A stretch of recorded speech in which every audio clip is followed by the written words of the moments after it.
hit record. And also, if you hit me up in the chat, I will get to it as soon as possible, or we'll have plenty of time for questions at the very end. So you can either pose your question in the chat and we will address them, or again, you can ask your questions at the very end. So I'm very happy to tell you about the Children's Bereavement Center. If you're not familiar with us, we offer free grief support for children, teens, and adults. And I wanted to start off with some statistics, a lot of things that people don't know, especially when it comes to children and grief. Did you know that for every person who dies from COVID-19, 9 bereaved loved ones are left behind? Did you know that 1 out of every 12 children in Florida will lose a parent or sibling by the time they turn 18? Did you know that peer group support is an effective intervention for grieving children? So over really just the past 2 years, the statistic of children having their brush with death, it's starting to come, earlier and more often, unfortunately. So to kind of give you the wide orientation of who we are, what we're about, the Children's Bereavement Center, or CBC, we are a nonprofit. We are known as the Children's Bereavement Center and also Lift from Loss. This is geared towards the adults and young adults. We have been around for more than 20 years, since 1999. Some of the aspects of our team includes contributing to as national grief experts, plenty of mental health professionals, as well as our core facilitators. We serve Dade, Broward, and Palm counties, and should you move out of the area, we're on Zoom, so we can still help you. Our groups remain in place and will continue post-pandemic. So when things are safe to go back to in-person, online, Zoom is going to be here to stay. And we will always offer, we'll have options. Groups are very inclusive of everyone. So that means we welcome all. So there's no religious aspect, all ethnicities, all are welcome. We also like to provide free resource articles available for the community so everyone can become more aware of grief and grieving. We have several core beliefs regarding grief. If you take a look at the image on the right, you see a big, heavy bag. It's filled to the brim with rocks. And this is very symbolic because basically when you lose someone, you feel very heavy. It's a huge weight. And our goal with support is little by little to start to remove some of that heaviness. So we look at grief as a very natural and healthy reaction to loss, whereas everybody has the capacity to heal. The intensity, duration, and expression of grief is unique for each individual. So everyone is going to experience this. Everyone is going to experience things at their own pace, on their own time. Relationships will continue after the person has died. Children and adults will really benefit from the camaraderie of others who are also grieving, especially when they're in their own designated age-appropriate support group. And grief can be transformative and lead to positive growth. So if we take a look at some of the things we try to do in terms of our model, we are consistent and open-ended. So that means The group support occurs the same day of the week, the same time, weekly.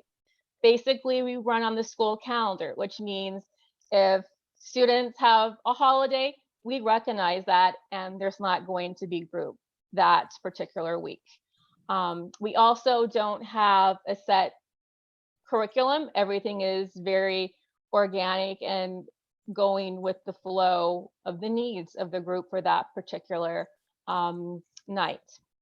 We're also very accessible, meaning that we're able to offer our support for free, and we're also offering online, so we're able to help reach out to more, especially if somebody lives out of the area or you're interested in one of our more specialized groups, which I'll talk about in a few moments. We're very inclusive, and basically we want the whole family involved because the entire family unit experienced loss. So we encourage and recommend it. It's not, you don't have to, but we definitely strongly encourage it. And it doesn't matter if the loss was 10 years ago or if it was something really recent. Everyone is coming in at their own different, unique stage, and that's perfectly fine. And everything that happens in group is based on research and it's developmentally focused, which means people are put in their own age appropriate group, the young children, teens, young adults, and adults. This is all grounded in scientific theories of grief. And of course, a mental health professional is facilitating the group. In terms of our model, there are different things we want to try to do to have a positive impact on the participants as they are coping with loss. One is to recognize and help develop new healthy coping strategies. Also to increase self-compassion, not only for others, which is important, but also taking the time to have self-compassion for yourself, to help strengthen families, which is even more helpful when the entire family is involved, to help gain perspective, to help become empowered, and at the same time, making sure maintaining relationships after the loss. So working on all these different areas, the overall major goal is to help everyone in the group build resilience and hope for the future.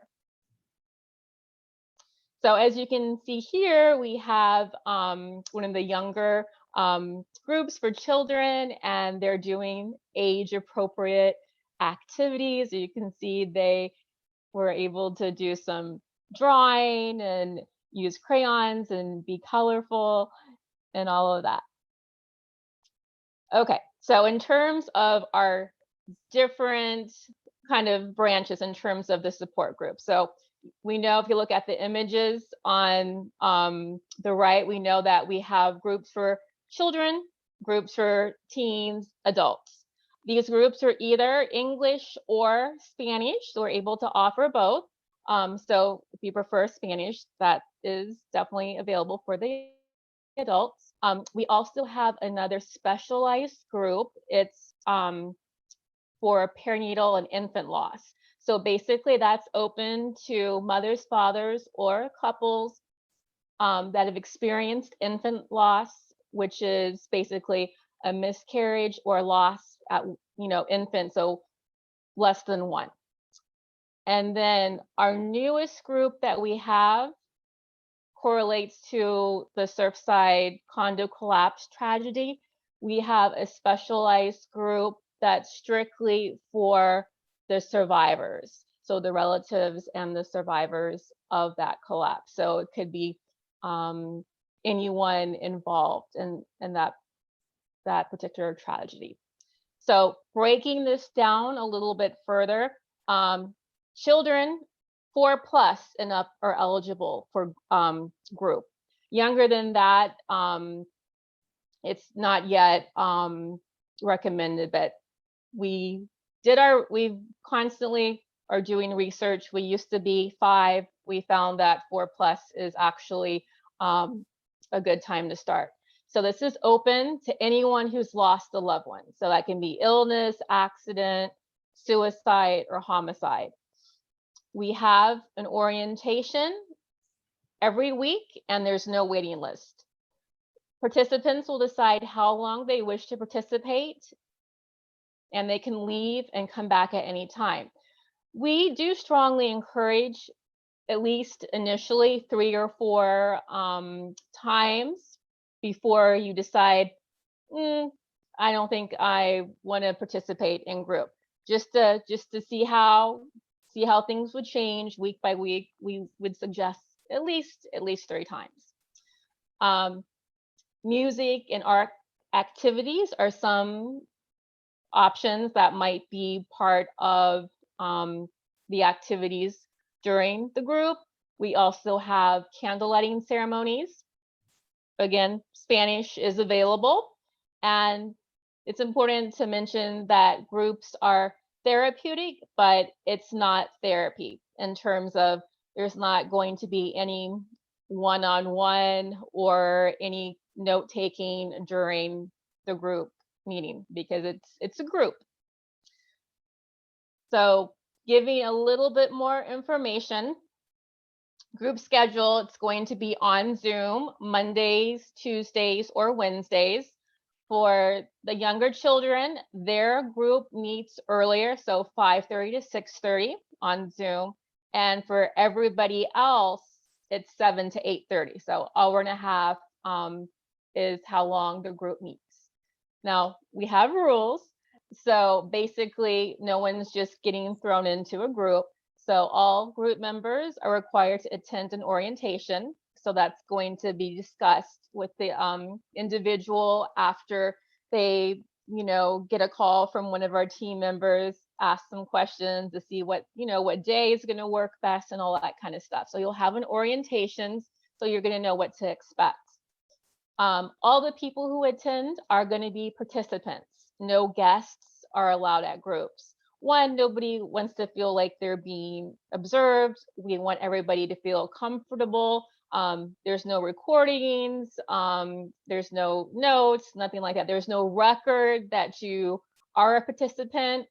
So everything is very confidential and private. The only exception, if there's some safety exception, and that would be the only reason that there would be a change for that.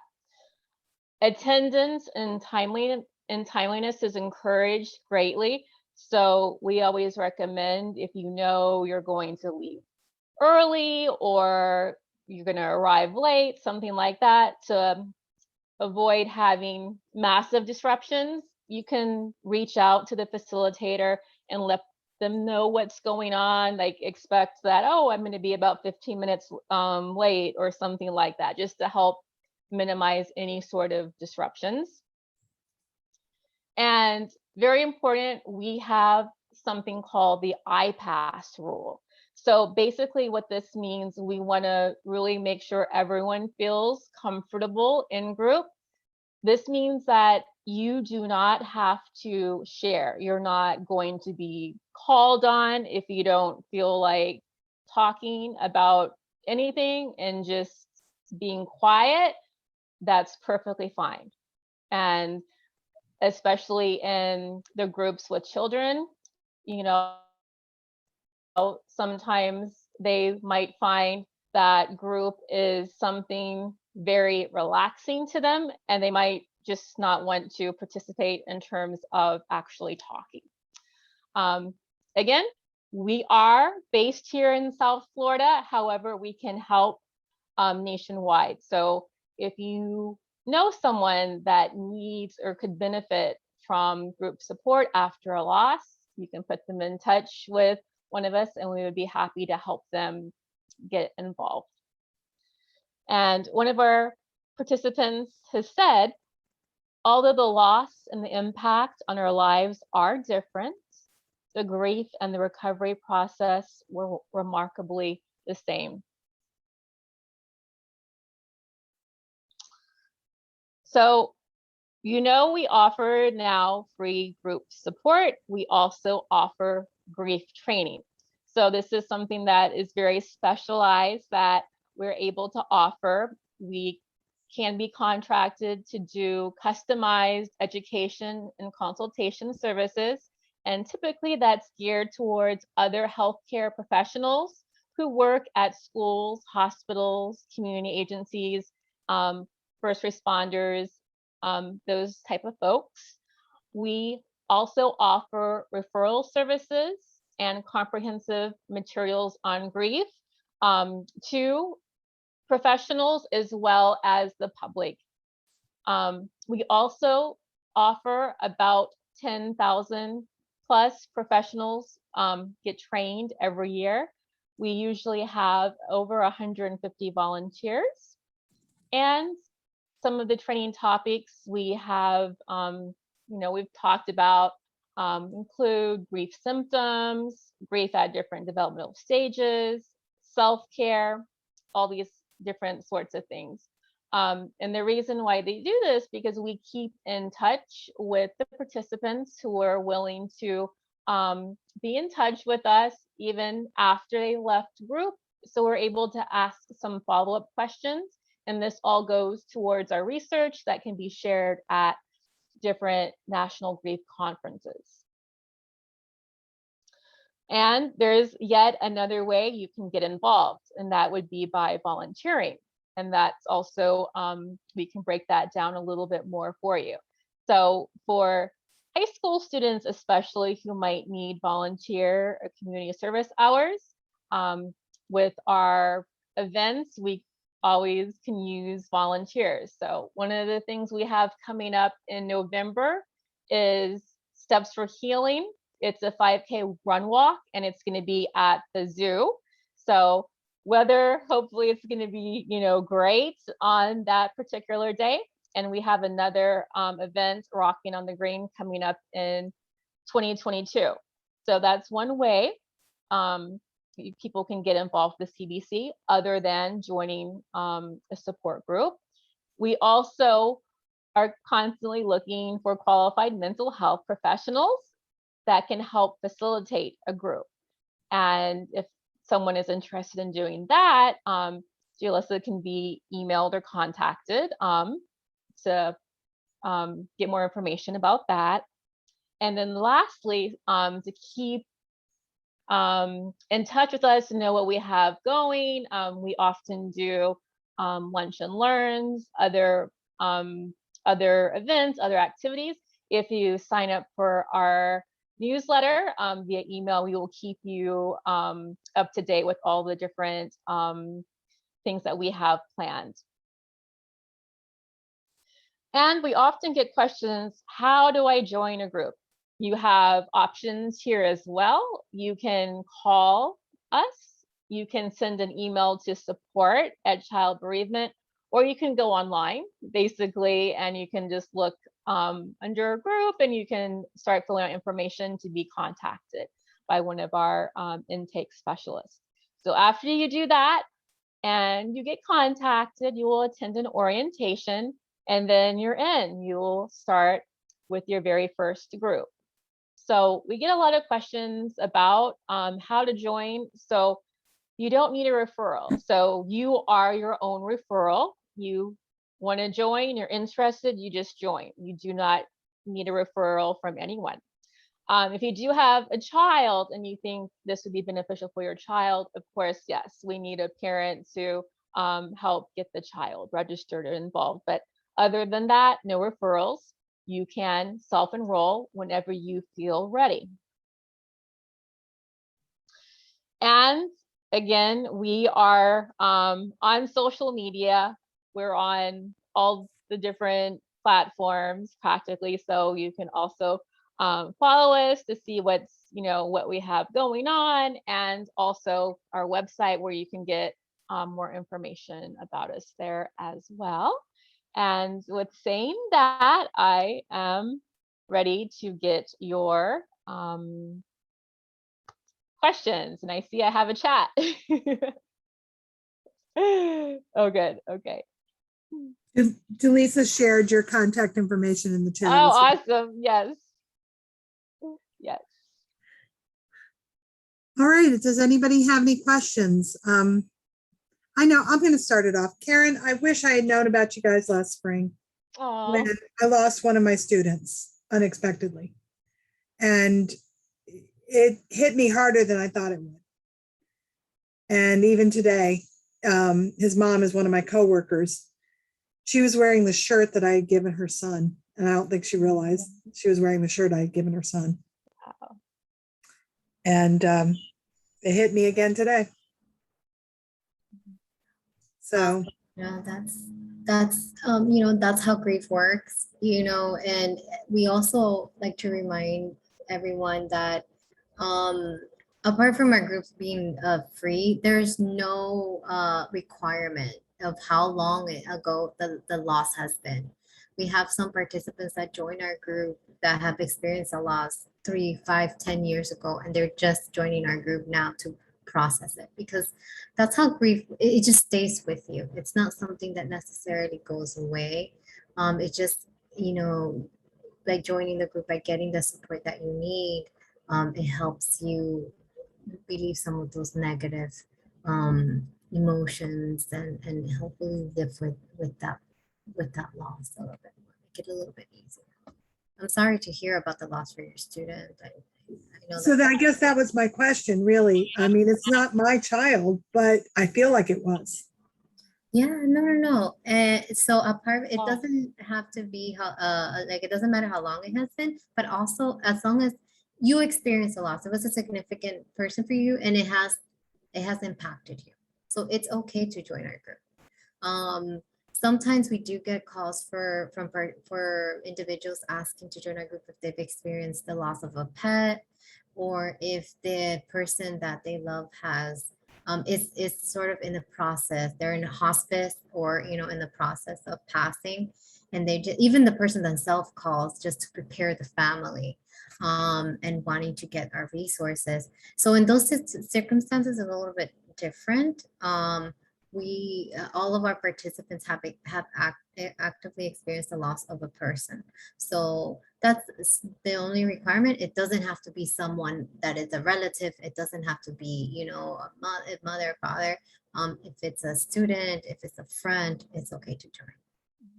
Wow, Jaleesa, you must be a little bit psychic, because that was going to be my next question. I have a student who keeps giving me updates that her mom is still in the hospital after 7 months.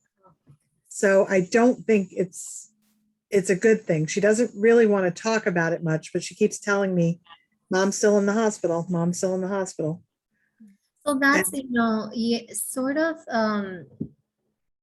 part of the professional training that we do, touches on how to deal with grief of the people you work with in a professional setting, and just to help you prepare that. And we touch on that. We touch on what is he's grieving. Your student is he or she is grieving right now. And there's a different type of grief that is experienced before the loss, and then there's the grief after the loss. So we touch on that on our professional training, and that's what your student is going through right now. And it's so hard when I get those calls, because we really want to support them. We do refer them out to therapists that have worked with families that are in the process of experiencing the loss of a person who's in the process of passing, of dying, like, in hospice. So we do refer them out. They wouldn't be able to join our group until after the loss has happened. And in that process of the loss, even before, there's just so much going on for that family. Right. And so even a lot of people, they sort of, after the loss, take a beat and then join our group, because that's when they're actually able to breathe and actually process all the complex emotions that they're experiencing. Got it. Thank you, Jaleesa. Mm-hmm. Does anybody else have any questions? Quiet group. It's okay. We don't bite. I will put my contact information in the chat. I put the general contact information, but I'll put my contact information in case that anyone has any questions. You can always forward it to me. I'm always open. We we always get all types of different questions, and it's good to know that these are important questions in the community that we like to prepare for. So if you have anything, feel comfortable sharing right now, that's okay. I'm going to put my information in the chat. Thank you, Jaleesa. Karen, Jaleesa, this has been wonderful information. I appreciate that you guys came on a last minute note.